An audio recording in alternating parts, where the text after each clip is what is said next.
Welcome back. తమిళనాడులో రాజకీయం రసవత్తరంగా మారుతోంది. పాలన వక్కాలు చేపట్టి వారం రోజులు కూడా కాకముందే విజయ్ను టార్గెట్ చేస్తోంది డీఎంకే. సనాతనంపై వివాదాస్పద వ్యాఖ్యలు చేసిన ఉదయనిధి స్టాలిన్ అసెంబ్లీలోనూ విజయ్ను డైరెక్ట్ అటాక్ చేశారు.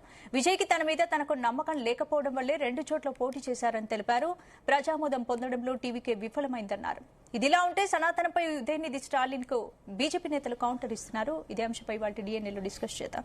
భరత్, సనాతనంపై ఉదయనిధి స్టాలిన్ చేసిన వ్యాఖ్యలు తమిళనాడు రాజకీయాల్లో మళ్ళీ వివాదం రేపుతున్నాయనుకోవచ్చు. సో అంటే ఇప్పుడు ఇంతకు ముందు మాట్లాడిందేమో ఎక్కడో కాన్ఫరెన్స్ లో మాట్లాడు. ఇవాళ నిన్న మాట్లాడింది చట్టసభల్లో 234 మంది అసెంబ్లీ సభ్యులు ఉన్న తమిళనాడు అసెంబ్లీలో మాట్లాడాడు. నేనేమంటానంటే జాతీయవాదులు అసెంబ్లీలో లేకపోతే జరిగేది ఇదే.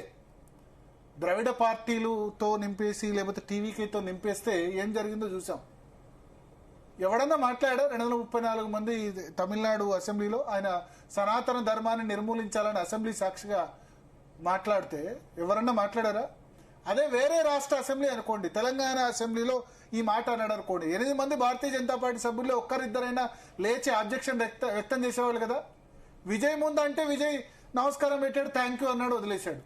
నాకెందుకులే సనాతన ధర్మాన్ని ఎరాడికేట్ చేస్తే దాని వ్యతిరేకంగా నేను మాట్లాడితే గనక అంటే నాకు ముస్లిం క్రిస్టియన్ ఓట్స్ పడవేమో, అంటే హిందువులను తిడితేనే ముస్లిం క్రిస్టియన్లు ఓటేస్తారా అనే స్థాయికి వచ్చింది. అరే చట్టసభల్లో పట్టుకొని 234 మంది అసెంబ్లీ సభ్యులు మొత్తం హిందువులే. వాళ్ళు నాకు అర్థం కాలే, వాళ్ళకి అసలు హిందువులా నకిలీ హిందువులా అర్థం కావట్లే. తమిళనాడు అసెంబ్లీలో ఉన్నవాళ్ళు ఒక్కళ్ళంటే ఒక్కళ్ళు కూడా కౌంటర్ ఇవ్వాల. కాంగ్రెస్ 5 సభ్యులు ఉన్నారు, డిఎంకే వాళ్ళు ఉన్నారు, అన్నా డిఎంకే వాళ్ళు ఉన్నారు. అంటే మాట్లాడితే ఏమైపోతుంది అంటే హిందూయిజాన్ని తిట్టడం ఒక ఫ్యాషన్, సనాతన ధర్మం అంతమైపోతుంది, సర్వనాశనం అయిపోతుంది అంటే ఆ పార్టీలో రేటింగ్ పెరుగుద్దని అనుకుంటారు. ఆ డిఎంకేనే నిర్మూలన అయిపోయేది. అధికార పక్షం కాబట్టి ఆయనతో 59 సీట్లు వచ్చాయి. అధికార పక్షం కాకుండా ప్రతిపక్షంలో ఉంటే ఇంకా నిర్మూలన అయిపోయేది, పీడబోయేది. అంతే కదా. మీ తండ్రి కొలత్తూరు నుంచి సిట్టింగ్ ముఖ్యమంత్రి ఉండి 96లో ఓడిపోయినాడు చివరిసారి. కరుణానిధి జీవితంలో ఎప్పుడు ఓడిపోలేదు ఆయన అసెంబ్లీ మెంబర్గా. సో మీ తండ్రి అట్లా అపజయాన్ని మూటగట్టుకోవాల్సి వచ్చింది నువ్వు చేయబట్టి స్టాలిన్. నేను ఇంతకుముందు చెప్పినట్టు సనాతన ధర్మాన్ని నిర్మూలించడం అల్లావుద్దీన్ ఖిల్జీ నుంచి ఔరంగజేబ్ వరకు, టిప్పు సుల్తాన్ నుంచి క్రైస్తవ మిషనరీల వరకు ఎవరి వల్ల కూడా కాలేదు. అట్లా అని మేము ఇతర మతాలకు సంబంధించిన పవిత్ర గ్రంథాలను రెస్పెక్ట్ చేస్తాం, ఇతర మతాలను నిర్మూలిస్తామని మేము అన్నాం. 56 ఇస్లామిక్ దేశాలు ఉన్నాయి, అవునా? అక్కడ పోయి మనం మాట్లాడుతున్నామా దీన్ని నిర్మూలిస్తున్నామని చెప్పి? ఇది భారతదేశం అన్నది హిందువులు మెజారిటీ కలిగిన దేశం. ఇస్లామిక్ దేశాలు 56 ఉన్నాయి, క్రిస్టియన్ దేశాలు 100 దాకా ఉంటాయి. అక్కడ పోయి మీ మతాన్ని నిర్మూలిస్తామంటే ఊరుకుంటారా వాళ్ళు? పోయానండి వేరే దేశాల్లో పోయి సౌదీయో ఖతారో అక్కడ పుట్టిన ఆ మతాన్ని నిర్మూలిస్తామంటే అనండి. మన దౌర్భాగ్యం, మన దురదృష్టం. మన మతంలో ఇటువంటి వాళ్ళు పుట్టి తర్వాత వేరే మతాన్ని కన్వర్ట్ అయ్యి, అతను ఎట్లాగో ఈ మతం కాదు, హిందూ మతం కాదు, కన్వర్ట్ అయ్యి ఈ విధంగా మాట్లాడడం అయితే మనం చేసుకున్న దౌర్భాగ్యం. ఇంకా అతను అసెంబ్లీ అక్కడ బయటే కాకుండా చట్టసభల్లో కూడా వచ్చి అసెంబ్లీ లాంటి చోట టెంపుల్ ఆఫ్ డెమోక్రసీలో కూడా ఈ విధంగా మాట్లాడడం, దానికి ఒక్కళ్ళు కూడా ఆబ్జెక్ట్ చేయకపోవడం ఏమవుతుంది అంటారు. ఇక ప్రజలు ఏంటంటే భారతీయ జనతా పార్టీ అంటేనే నేషనలిజమా, జాతీయవాదం అంటే మేము కాదా, మేము హిందువులు కాదా అంటారు. మరి ఆ 233 మంది హిందువులు కాదా? స్టాలిన్ కాకుండా, ఉదయనిధి స్టాలిన్ కాకుండా హిందూయిజం మరి సనాతన ధర్మాన్ని నిర్మూలించాలన్నప్పుడు ఒక్కళ్ళు కూడా మాట్లాడలేదే. నాకు అది బాధేసింది. తమిళనాడులో గుళ్ళు గోపురాలు ఎక్కువ, పొద్దున్న లేస్తే పూజలు చేస్తారు, బొట్టు పెట్టుకుంటారు. మన దగ్గర కూడా బొట్టు పెట్టుకుంటారో లేదో. సరే ఏదైనా పాపం మండే రోజు వస్తుంది, అంతే కదా. మమతా బెనర్జీ ముఖ్యమంత్రి అయినప్పుడు అంతా మంచిగా అనుకున్నారు, కానీ మైనారిటీ అప్పీజ్మెంట్ చేసి రామనవమి, హనుమత్ జయంతి శోభయాత్రలు చేసుకోలేని పరిస్థితి వచ్చింది వెస్ట్ బెంగాల్లో. ఇగో నిన్న హనుమత్ జయంతి శోభయాత్రలు ఎంత బాగా జరిగాయి వెస్ట్ బెంగాల్. ఒక్కటనా జరిగిందా? ఇంతకుముందు రామనవమి, హనుమత్ జయంతి శోభయాత్ర అయితే కథం హిందువులు చనిపోయేవాళ్ళు, పెద్ద అల్లర్లు చెలరేగేవి. ఇప్పుడు శువేందు అధికారంలోకి వచ్చాడు. నిన్న హనుమత్ జయంతి శోభయాత్రలు వెస్ట్ బెంగాల్లో జరిగాయి, చాలా అద్భుతంగా జరిగాయి. ఒక్క చిన్న ఇన్సిడెంట్ అయినా జరిగిందా? ఎందుకు జరగలే? ఏమైనా చేస్తే గవర్నమెంట్ అక్కడ వేసేస్తారన్న భయం. ఉత్తరప్రదేశ్ లో ఎందుకు జరగదు? యోగి ఆదిత్యనాథ్ బుల్డోజర్ తో వేసేస్తాడు ఏమన్నా తేడా చేస్తే అని భయం. సో తమిళనాడులో కూడా ఇప్పుడు హిందూ వ్యతిరేకుల పాపం పండే రోజులు వస్తాయి అని ఆశిస్తున్నా. ఎందుకంటే ఇప్పుడు చెప్పేవాళ్ళు, చట్టసభల్లో చెప్పేవాళ్ళు మేము హిందువులం కాదా, మేము మాట్లాడమా అంటే, మరి మీరు హిందువులు అయితే సనాతన ధర్మాన్ని, మీ ధర్మాన్ని నిర్మూలిస్తా అన్నప్పుడు మీరు మాట్లాడకుంటే మీరు హిందువులు ఎట్లా అవుతారు? ఆయన అన్నాడు కదా ఎవరో, నేను హిందువుని ఎట్లా అవుతా, ఆయన కాదు హిందూ, కంచెలే హిందూ కాదు, నేను హిందువుని ఎట్లా అవుతా అంటే మీరు హిందూ కాకపోవడమే మాకు నయం. మీరు హిందూ అని చెప్పుకుంటే మేము ఏమంటారు సిగ్గుపడాల్సింది. మీరు హిందూ కాదని మాకు తెలుసు, మీరు హిందువుని ఎట్లా అవుతా అంటే మీరు కారని మాకు తెలుసు. అట్లా వాళ్ళు కూడా మరి హిందువులా కాదా వాళ్ళు తెలుసుకోవాలి. మాట్లాడదాం. మనతో పాటు శుంకర మౌనిక్ గారు ఉన్నారు, జర్నలిస్ట్ సాయి గారు ఉన్నారు, వంశ తిలక్ గారు భారతీయ జనతా పార్టీ నుంచి ఉన్నారు. సో ముందుగా శుంకర మౌనిక్ గారు. శుంకర మౌనిక్ గారు జీ వాయిస్ వినిపిస్తుందండి? యా వినిపిస్తుందండి. జీ జీ చెప్పండి మేడం. సో నిన్న తమిళనాడు అసెంబ్లీలో కామెంట్స్, దురదృష్టకర కామెంట్స్ మనం చూసాం. జీ శరత్ గారు కూడా ఉన్నారు, అడ్వకేట్ శరత్ గారు కూడా. ఓకే, జీ నమస్తే శరత్ గారు. నమస్కారం అమ్మా. నువ్వు మళ్ళా ఏ అర్బన్ నక్సలైట్ అంటావు అని భయం. మీరెందుకు ఫీల్ అవడండి, పచ్చకామర్లో ఫీల్ కావాలి. మీరు అన్నారు నన్ను డైరెక్ట్ ఇదే ఇలా లేదు సార్, గుమ్మడికాయ దొంగ లెక్క అవుతుంది. ఆ టాపిక్ పోనండి. ఎస్, తమిళనాడు అసెంబ్లీ గురించి మాట్లాడదు. ఎస్ చెప్పండి. జీ జీ మనము హిస్టారికల్ గా చూస్తే 1947 లో బ్రిటిష్ విడదీయాలని చూసినప్పుడు భారతదేశాన్ని ప్రిన్స్లీ స్టేట్స్ గా డివైడ్ చేయాలని చూసింది. అప్పుడు తమిళియన్స్ ని తమిళియన్స్ అన్నట్టుగా చెప్పిందే తప్ప భారతీయులుగా చేయలేదు. ఒకటి, మన దేశం ఎప్పుడు విదేశీ ఆక్రాంతాల దౌర్జన్యాలలో, ఇస్లాం దౌర్జన్యాలలో ఓన్లీ మనం ప్రాపర్టీని లూజ్ అయినాం. కానీ బ్రిటిష్ క్రిస్టియన్ దౌర్జన్యాలలో ఏం జరిగిందంటే హిందువుల్ని రీజనల్ వైజ్ గా డివైడ్ చేయడం, లాంగ్వేజ్ వైజ్ గా డివైడ్ చేయడం, క్యాస్ట్ వైజ్ గా డివైడ్ చేయడం అనేది జరిగిందన్నమాట. ఈ పాయింట్ లో తమిళనాడులో హ్యాండ్లూమ్ చాలా, టెక్స్టైల్ చాలా గ్రేట్ వర్క్ అండి. అంటే అక్కడ నేత ఇప్పటికి కూడా టెక్స్టైల్ భారతదేశంలో ఏ ఫ్యాబ్రిక్ కంటే కూడా తమిళ్ ఫ్యాబ్రిక్ బాగుంటది. ఎందుకంటే అక్కడ ఉన్న కార్మికులను, టెక్స్టైల్ ఇండస్ట్రీని మొత్తం బ్రిటిష్ సర్వనాశనం చేసి వాళ్ళను, అంటే నేత కార్మికులను ఒక కూలోళ్ళలాగా చేస్తుంది అనమాట. వాళ్ళు ఇట్లా బ్రిటిష్ టైంలో ఇట్లా మోకాళ్ళ మీద ఇట్లా కూర్చొని పని కోసం వెయిట్ చేసిన పరిస్థితికి తీసుకొచ్చింది. అది ఒక హెరాస్మెంట్ వాళ్ళ మీద జరిగింది, అది ఒక ట్రామా. ఆ ట్రామా అది తక్కువైనట్టు నార్థన్ శ్రీలంకలో తమిళ్ మాట్లాడే వాళ్ళు, తమిళ్ వాళ్ళు చాలా మంది ఉండేవాళ్ళు. అది తమిళనాడు కనెక్టివిటీ ఉంటుండే అనమాట. ఆ కనెక్టివిటీలో బ్రిటిష్ ఏం చేసిందంటే శ్రీలంకలో డివిజన్ క్రియేట్ చేయడం కోసము సౌత్ లో ఉన్న శ్రీలంకన్స్ కి పోస్టులు ఇచ్చుకుంటూ నార్త్ వాళ్ళను ఇరిటేట్ చేస్తూ, నార్త్ వాళ్ళకి ఇచ్చే దగ్గర సౌత్ వాళ్ళకి ఇవ్వకుండా వాళ్ళ మధ్య డిస్క్రిమినేషన్ క్రియేట్ చేసి దాని నుంచి వెళ్ళి అక్కడ ఒక ఎల్టీటీ లాంటి అవన్నీ తీసుకొచ్చే ప్రయత్నం చేసింది. శ్రీలంకను కూడా మనము 1947 తర్వాత భారత్ లో భాగం కాకుండా సెపరేట్ గా చేయడం కూడా ఆ నేరేటివ్ కిందకే వచ్చింది. అయితే ఇక్కడ ఇంకొక పాయింట్ ఏం జరిగింది అంటే తమిళ్ మీద జరిగిన అట్రాసిటీస్ కి వాళ్ళు మాకు న్యాయం జరగలేదు కాబట్టి, అంటే యావత్ భారతదేశంలో ఉన్నప్పుడు ఉన్నా కూడా మా మీద ఎక్కువ అట్రాసిటీస్ జరిగినాయి కాబట్టి ఆ ట్రామా నుంచి వాళ్ళ ప్రాంతీయ భాష అభిమానంకి స్టక్ అయిపోయారు. అయితే తర్వాత వచ్చిన కాంగ్రెస్ ప్రభుత్వం బ్రిటిష్ నేరేటివ్ నే కంటిన్యూ చేస్తుంది. బ్రిటిష్ ఫండెడ్ తోనే జరిగింది. ఎందుకు బ్రిటిష్ ఫండ్స్ తోని, బ్రిటిష్ ఫారెన్ ఫండ్స్ తోని ఎట్లా జరిగింది అని నేను అంటున్నా అంటే, జల్లికట్టు అనేది ఒక కల్చరల్ ఈవెంట్ అండి తమిళనాడులో. ఆ కల్చరల్ ఈవెంట్ ని ఎక్స్ప్లాయిట్ చేయడానికి ఫారెన్ ఫండ్స్ లక్షల డాలర్లు వచ్చినప్పుడు కాంగ్రెస్ ప్రభుత్వం అధికారంలో ఉన్నా ఏం చేయకుండా ఊరుకున్నది. ఇది 1990s టైంలో జరిగిందండి. It is more than 20-25 years back. అంటే ఒక 2 generations ఆ ట్రామాలో ఉన్న తర్వాత ఇప్పుడు వాళ్లకు జాతీయతా భావం తీసుకురావాలి అన్నా, ధార్మిక భావం తీసుకురావాలి అన్నా మోదీ లాంటి వాళ్ళు అక్కడ ఉండి, ఆయన మొన్న వెళ్ళి వాళ్ళ పంచకట్టు లుంగి కట్టుకొని తిరిగినా వాళ్ళకి ఆ ఫీల్ వస్తలేదు. ఎవరి మీద ఆ ఫీల్ వస్తుంది అంటే ఆ భాష మాట్లాడే క్రిస్టియన్ జోసెఫ్ విజయ్ మీద ఫీల్ వస్తుంది తప్ప నరేంద్ర మోదీ మనోడు అన్న ఫీల్ వస్తలేదు. సో ఓన్ చేసుకోలేకపోతున్నారు మోదీని. నరేంద్ర మోడీని own చేసుకోనిపోనండి, Bharatiya Janata party own చేసుకోకపోండి, నష్టం లేదు. కానీ అక్కడ హిందువులను తిడితే ఎందుకు రెస్పాండ్ కాకపోవడం? కాంగ్రెస్ రెస్పాండ్ కాలే, అన్నా డిఎంకే రెస్పాండ్ కాలే, అసెంబ్లీ సాక్షిగా డిఎంకే రెస్పాండ్ కాలే. అంటే ఏంటంటే హిందువుల్ని తిట్టినా సరే సనాతన ధర్మం నిర్మూలించినా సరే ఒక్కళ్ళు కూడా మాట్లాడలేదు నన్ను బాధ. అసెంబ్లీలో ఆయన ఏదో పెట్టిన కాన్ఫరెన్స్ లో మాట్లాడితే అది కదా, వాళ్ళ ఐడెంటిటీలో భారతీయులము హిందువులము అనే ఐడెంటిటీ లేదు. వాళ్ళ ఐడెంటిటీ ఏముంటదంటే తమిళులము అనే గుళ్ళకు పోవడం ఎందుకు, గుళ్ళకు పోవడం ఎందుకు, బొట్లు పెట్టుకోవడం ఎందుకు? అందరు బొట్లు పెట్టుకుంటారు అక్కడ ఉన్న ఎమ్మెల్యేలు. బతుకులు తమిళ భాషగా, తమిళ ప్రాంతంగా అంటే తమిళనాడు సెపరేట్ కావాలి, అప్పుడు మేము సనాతన ధర్మాన్ని ఒప్పుకుంటాం.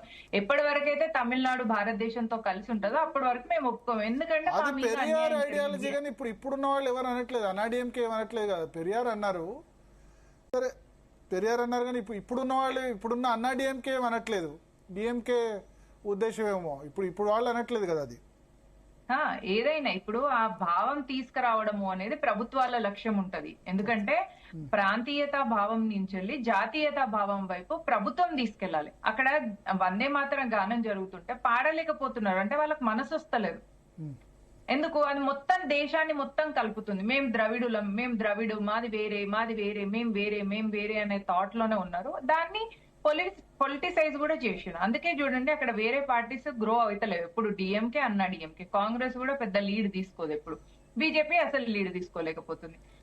ఇదే ఒకటే ప్రాబ్లం ఏంటంటే కుల ప్రాంత భాష ఆధారంగా విడదీయడంలో, తమిళనాడుని ప్రాంత ఆధారంగా విడదీయడంలో బ్రేకింగ్ ఇండియా ఫోర్సెస్ సక్సెస్ఫుల్ గా ఇంకా నడుస్తుంది. అక్కడ భాష ఆధారంగా విడదీయడంలో కూడా నడుస్తుంది. అందుకనే వాళ్ళు హిందీని ఓన్ చేసుకోరు. అదే బ్రిటిష్ వాడు తెచ్చిన ఇంగ్లీష్ ను ఓన్ చేసుకుంటారు.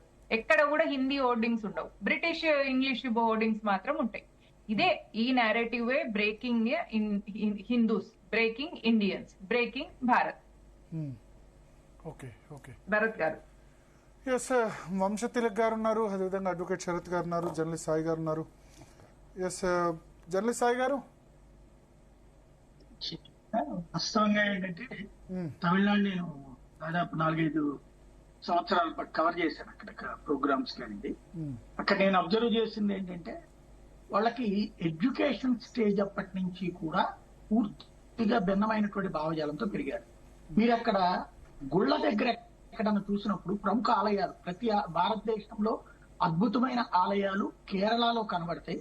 అక్కడ సంప్రదాయబద్ధంగా ప్రతి గుడి దగ్గర కూడా ధ్వజస్తంభంతో పాటు కోనేరు, అట్లాగే ఏనుగులు, ఆ సిస్టమ్ అంతా కనబడుతుంది. అట్లాగే తమిళనాడులో విశాలమైనటువంటి దేవాలయాలు కనబడతాయి, సిస్టమేటిక్ గా ఉంటుంది. అయితే సమస్య ఎక్కడ వస్తుందంటే అది మనం పూజ చేయడానికి, మనం దండం పెట్టుకోవడానికి వరకు మాత్రమే. ప్రతి గుడి దగ్గర కూడా ప్రముఖ పుణ్యక్షేత్రం, లైక్ మీరు కంచి కామకోటి పీఠం ఉంది, అక్కడ స్వామీజీ ఆశ్రమం ఉంటది కదా, ఆ ఆశ్రమం ఎదురుగుండానే ఒక గుడి ఉంటది, మానవాలయం అని పేరు పెడతారు. అదేంటి? పెరియార్ తీసుకొచ్చినటువంటి విధానం. అక్కడ నీ విగ్రహం అంటే ఒక మనిషి విగ్రహాన్ని తయారు చేసి పెట్టారు. నువ్వు వెళ్ళి ఆ స్వామీజీకి లేకపోతే అమ్మవారికి పూజ చేసుకోవడం ఎందుకు, నీకు నువ్వు పూజ చేసుకోవాలి. అక్కడ చాలా మందికి అది తెలియక ఈ ఆశ్రమానికి వెళ్ళిన వాళ్ళు అక్కడికి వెళ్ళి ఆ విగ్రహానికి కూడా పూజ చేస్తారు. అంటే విగ్రహం అనేటటువంటిది ఆ పూజ, ఆ సిస్టమ్ అట్లాగే వెళ్ళిపోతుంది అక్కడ. రెండవది ఆ దండం పెట్టుకుంటాము, పూజ చేసుకోవడం వరకు మన బాధ్యత తప్పించి స్పందించాల్సిన అవసరం లేదనేటటువంటి ఫీలింగ్ ఎక్కువ ఉంటుంది. కంచి జయేంద్ర సరస్వతి స్వామి వారిని అరెస్ట్ చేసిన సందర్భంలో నేను దాదాపుగా 10 రోజుల పాటు అక్కడే ఉండి కవర్ చేశాను. ఆ సందర్భంలో నేను అబ్జర్వ్ చేసింది ఏంటంటే పెద్దగా ఎవరికి ఫీలింగ్ లేదు. అంటే దేశం నలుమూలల నుంచి లేదా ప్రపంచం నలుమూలల నుంచి ఉన్నటువంటి వాళ్ళు స్పందించి మాట్లాడుతున్నారు, ఆవేదన వ్యక్తం చేస్తున్నారు, కంటతడి పెడుతున్నారు. కానీ ఆ ఊళ్ళో కానీ పెద్దగా రెస్పాన్స్ కూడా లేదు. ప్రాక్టికల్ గా అప్పుడు జరిగినటువంటి ఇన్సిడెంట్ కూడా కావాలని ఇరికిచ్చింది అన్నటువంటిది ఆ తర్వాత కోర్టు తేల్చింది. అది నేను వెళ్ళి ఆ పాయింట్ రైట్ చేశాక వీడియో బయట పెట్టాను నేను. అప్పుడు ఏది స్వామివారికి సంబంధించినటువంటిది ఆశ్రమంలో ఒక వ్యక్తి మర్డర్ జరిగినప్పుడు వాళ్ళ ఆవిడ స్వామివారికి ఎన్నోసార్లు చెప్తాము ఆ వివాదాల గురించి, ఆయన పట్టించుకోలేదు కాబట్టి ఆయనే బాధ్యుడంటే ఆయనే మర్డర్ చేయించడానికి కేసు పెట్టారు. అప్పుడు అంత దారుణమైనటువంటి, అంటే ఒక చిన్న పదాన్ని ట్విస్ట్ చేసి, బట్ ఆ తమిళనాడు సమాజం పట్టించుకుందా సీరియస్ గా? జైలు చచ్చిపోతే అది స్వామీజీ ఇలా ఇబ్బంది పెట్టింది కాబట్టి చచ్చిపోయింది అంటే మనకి శాపార్థం పెట్టుకోవడం, శాపనార్థం పెట్టుకోవడం నడుస్తుంది, కానీ రివోల్ట్ లేదు అక్కడ.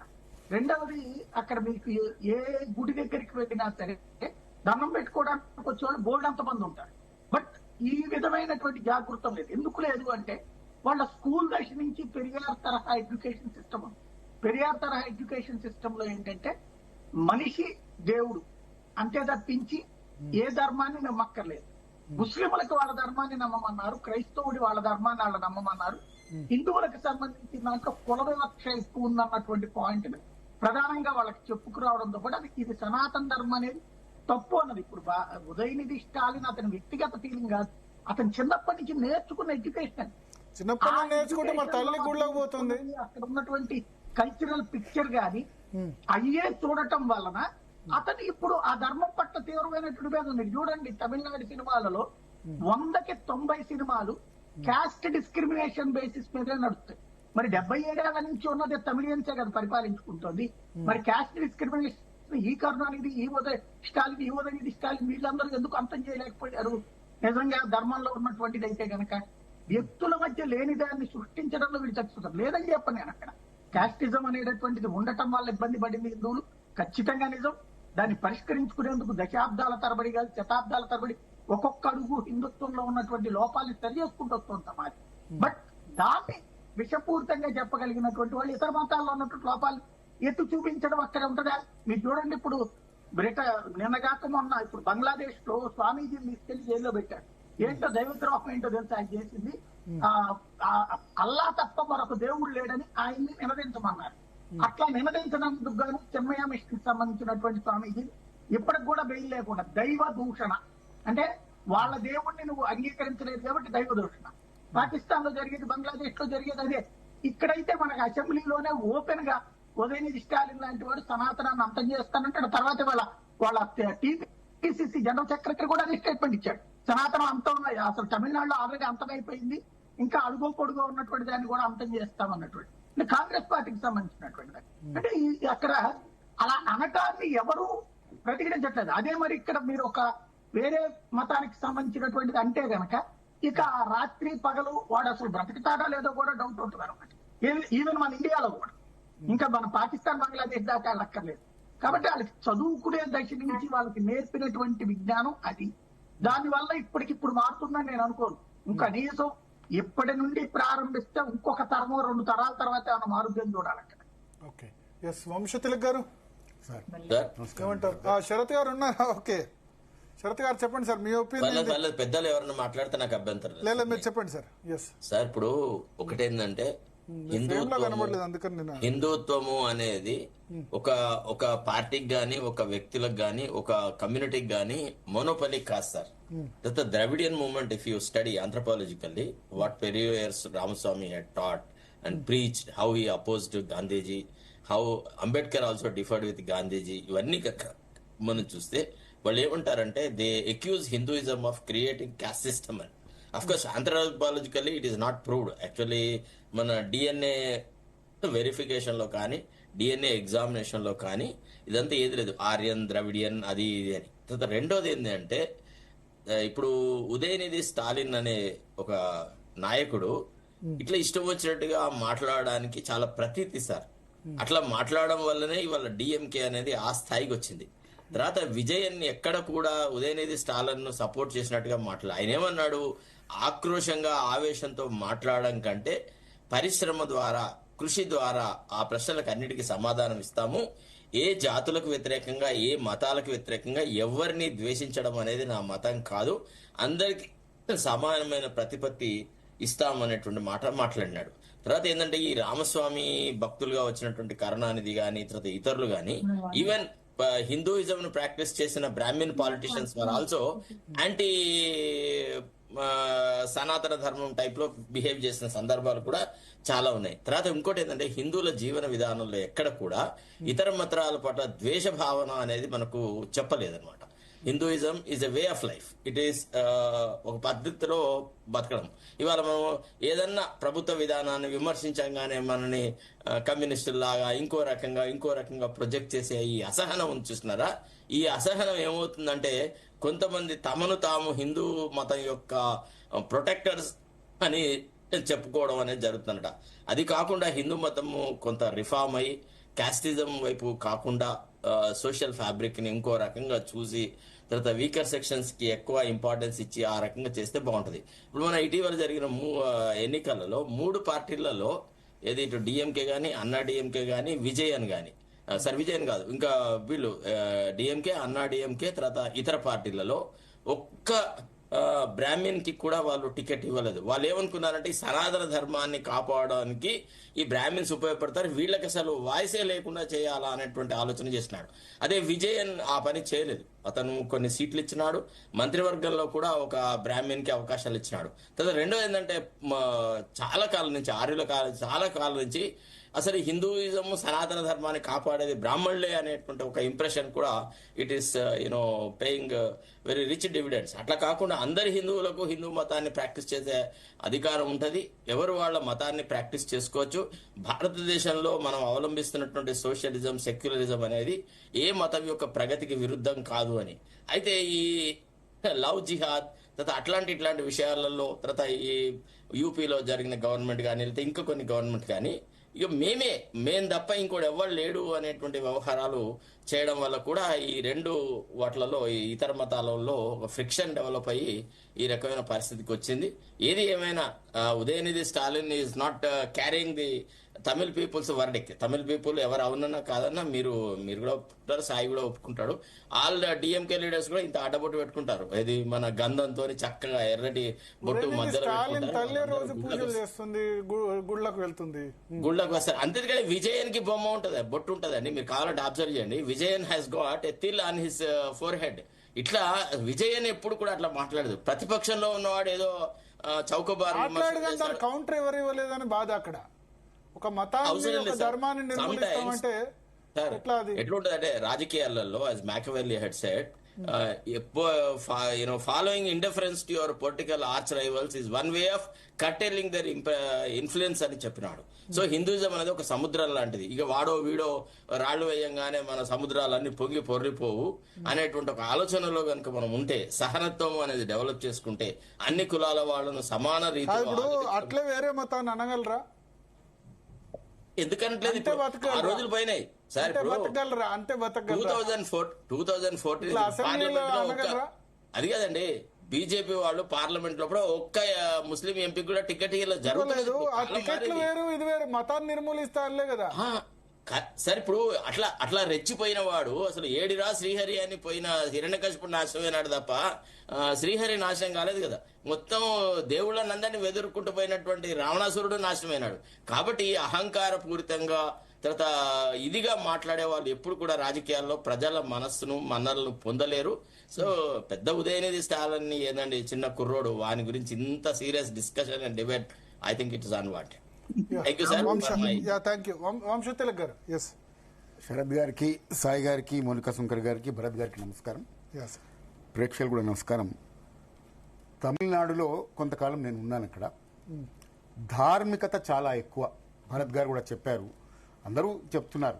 అక్కడ అడ్డబెట్టి పెట్టుకోవడం కానీ, ముఖ్యంగా మహిళలు శుక్రవారం వచ్చిందని మనకు తెలియాలంటే రోడ్డు మీదకి వెళ్తే మహిళల మీద మొహం మీద అంతా పసుపు పూసుకొని ఉంటారు. సో మనం క్యాలెండర్ చూడాల్సిన అవసరం లేదు, వాళ్ళ మొహం చూస్తేనే వాళ్ళ శుక్రవారం తెలిసిపోతుంది. గుడ్లు గోపురాలు తమిళనాడులో ఉన్నదానికంటే ఇంకెక్కడ అంతకంటే అంత విశాలమైనవి కానీ, అంత ప్రాచీనమైనవి కానీ, అంత పెద్దవి కానీ లేవు. ధార్మికత తమిళనాడులో ఉన్నది. కాకపోతే ఈ ద్రవిడియన్ పాలసీ అన్నది, క్యాస్ట్ సిస్టమ్ అన్నది, దాని మీద చర్చ, బ్రాహ్మణుల మీద వ్యతిరేకత ఉంది. ఆ ద్రవిడియన్ మూవ్మెంట్ వచ్చినప్పుడు చాలా మంది బ్రాహ్మిన్స్ అక్కడి నుంచి వదిలిపోయి ఇప్పుడు తెలుగు రాష్ట్రాల్లో ఉన్నటువంటి వాళ్ళు చాలా మంది తమిళనాడు నుంచి వచ్చినటువంటి వాళ్ళే.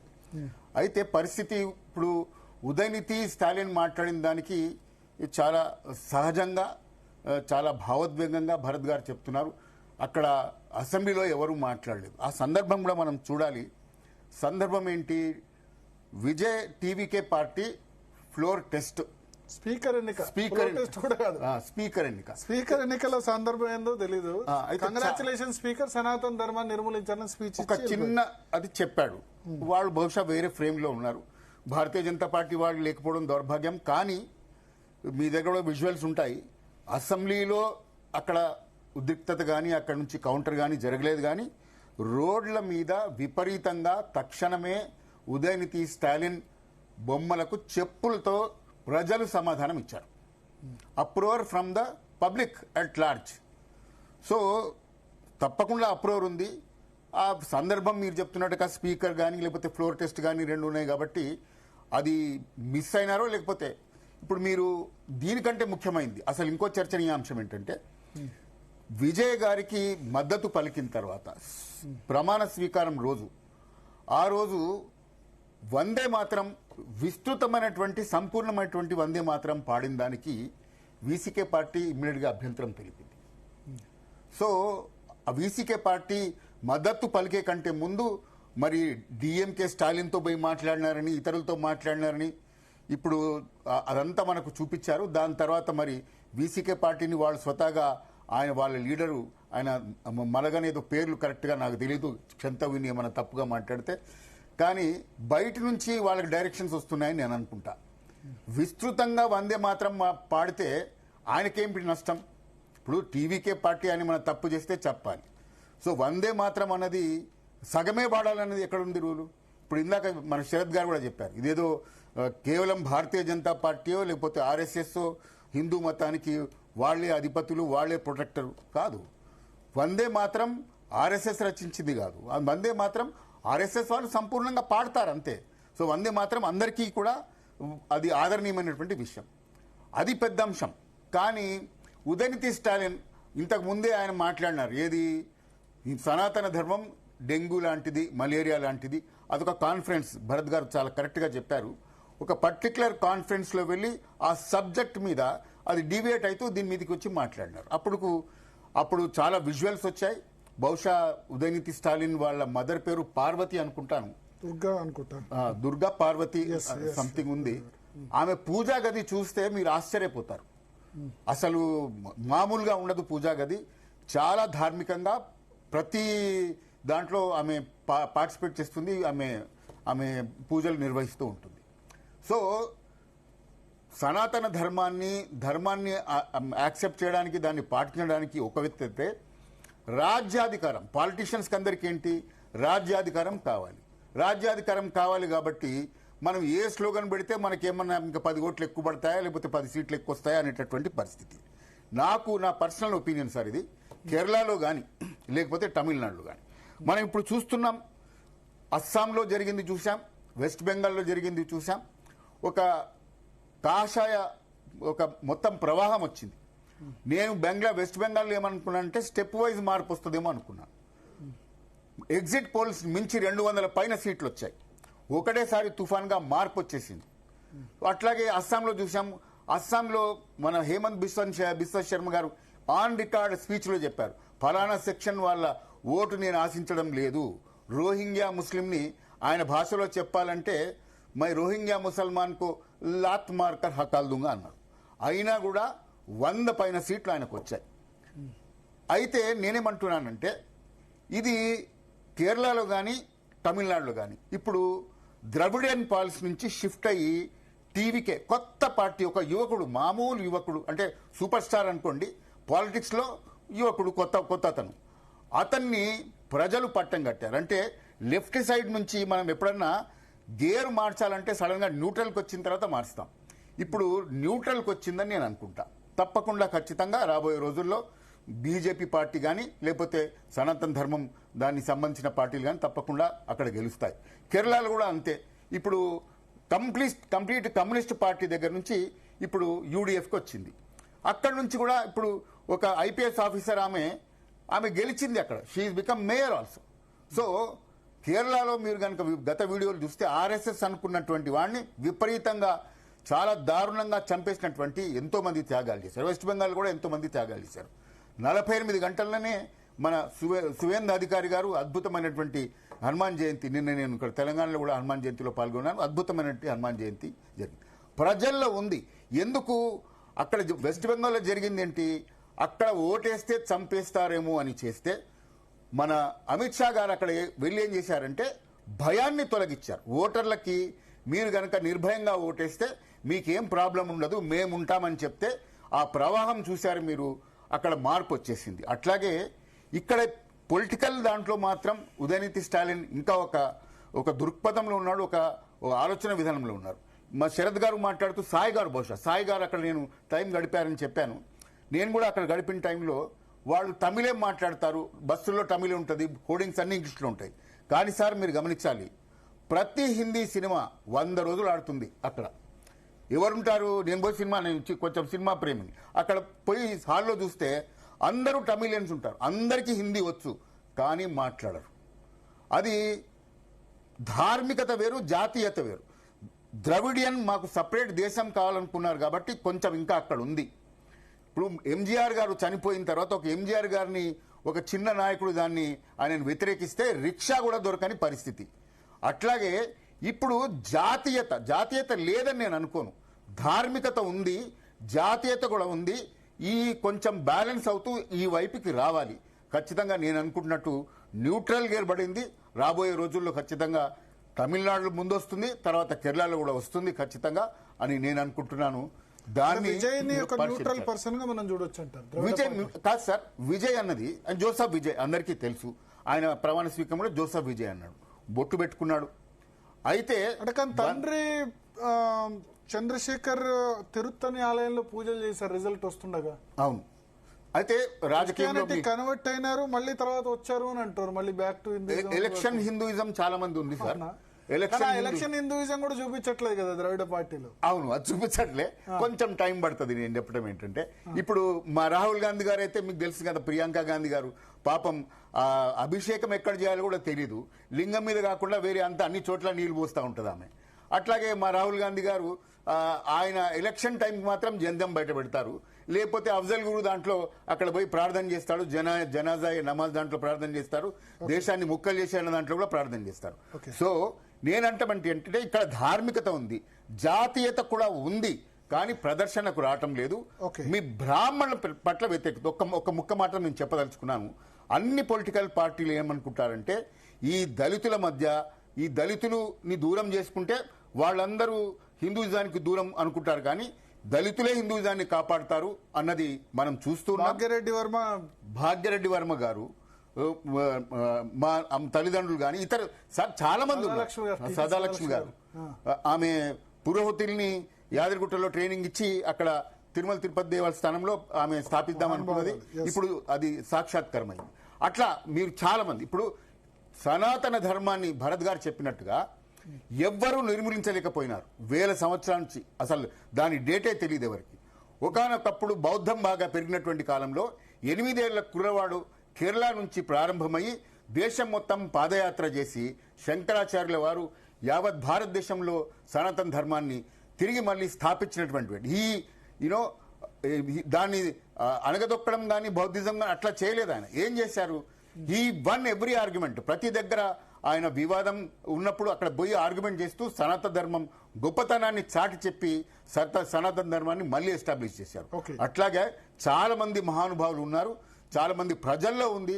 సనాతన ధర్మాన్ని ఎవడో ఒక కోన్కిచ్చా బచ్చాగాడు వచ్చేసి నేను ఇరాడికేట్ అంటే అయ్యే పరిస్థితి కాదు. మన శరద్ గారు చెప్పినట్టు దానికి ప్రాముఖ్యత ఇవ్వాల్సిన అవసరం లే. అటువంటి మాట మాట్లాడితేనే స్టాలిన్ ఓడిపోయినాడు.